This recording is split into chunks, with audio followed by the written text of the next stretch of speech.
բայց ասել երկու հոգու պետքա տանել պատի տակ գյուլել, բարեկամներին էլ փոխհատուցում տալ, իրանք էլ ուրախ կլինեն, այս նախադասությունը յուրաքանչյուր նորմալ մարդ որ լսում է, սոս մնալ չընդհատես ինձ։ Ով լսում է, իր գնահատականն է, երբ որ ասում է ավտոբուսները պետքա վառենք, երբ որ ասում է ցանցերը, բանը, հոսանքի լարերը պետքա վրան սալուտ տրաքացնենք, երբ որ այս բաները դու համադրում ես, դու գալիս ես ինչ-որ եզրակացության, բայց մարդուն բանտ տանելու համար, որպեսզի ինքը ոչ թե ուղղակի ինչ-որ կարգավիճակ ունենա, այլ մեղավոր ճանաչելու համար արդեն գալիս է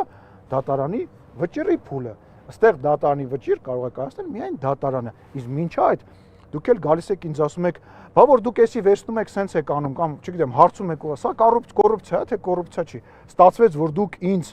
դատապարտեցիք այլևս կոռուպցիա կամ որևիցե մեկի, այդ ո՞նց է տենց ստացվում, դուք իմ կամ որևիցե մեկի ամեղության կանխավարկածը ձեր նշած ձևով կարողանում եք խախտել ձեր տրամաբանության մեջ, ես չեմ կարող ասել, որ ենթադրենք, երբ որ երկու հոգու պատի տակ ուզում են գյուլեն, դա տերորիստական ակտ է։ Լավ, դուք այդ որ գալիս եք կոռուպցիայից խոսում եք, տեսնում եք ինչ որ մեկի այդ կոռուպցիա։ Լավ, դրա համար 15-ը դատ ունեմ ձեր դեմ։